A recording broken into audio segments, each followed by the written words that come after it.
but all Filipinos with disability, 1.7 million. And if you look at the average prevalence of epilepsy in the Philippines, it's about 1.7 to 1%. And in some studies, it's about 1.5%. So let us just peg it at 1%.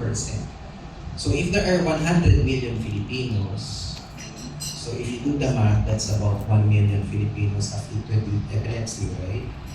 So if there are 1.7 registered Filipinos with disability and there are 1 million Filipinos afflicted with epilepsy, clearly if you do the math, there is an underreporting of registered.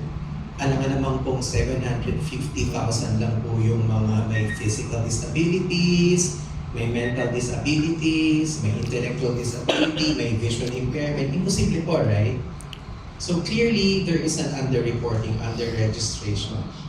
Now, why am I saying this? Bakit importante po na ma-register sila? Because, and this is also one of the advocacies of our organization, people with epilepsy, together with other people with disabilities, they are human beings. They also have rights like us.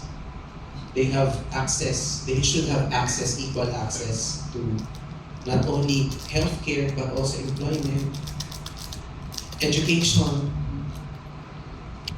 and of course, their overall quality of life. So that's where the stigma starts, I think, if they are deprived of these rights, right? So, 22 years ago, despite all our efforts, and we are getting these statistics right now, it only means to say that we should not stop our advocacy of spreading the awareness on epilepsy. Kasi kulang pa rin. Kulang pa rin.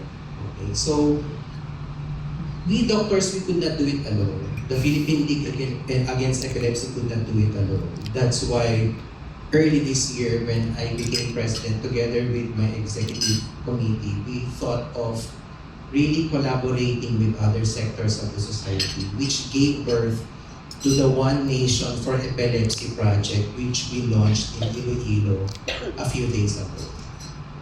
So, buti na lang nakabalik po ako sa Manila kasi muntik lang cancel yung flight namin.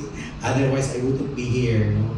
And I wouldn't have met Mr. Gabby Concepcion. Wala akong picture. Anyway, kidding aside.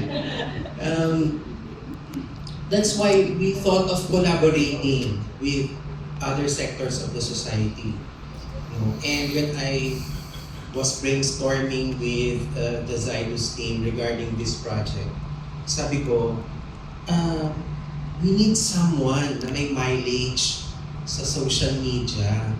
Kasi kailangan natin yung makakapag-influence. Kasi sino ba naman tayo sa social media? Nobody knows me in social media. So we need someone who is nationally popular para mas mabilis yung spread ng news, di ba?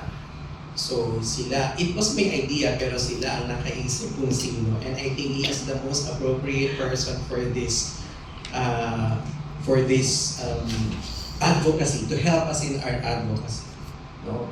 So, with that as president of the Philippine League Against Epilepsy, let us help one another and help us to reach out to more sectors of the society. We have reached out to the academe, we have reached out to the religious sector, we have reached out to the government, the LGU. As a matter of fact, even if this is a national advocacy for us, the epicenter of our epilepsy awareness week is in Iloilo.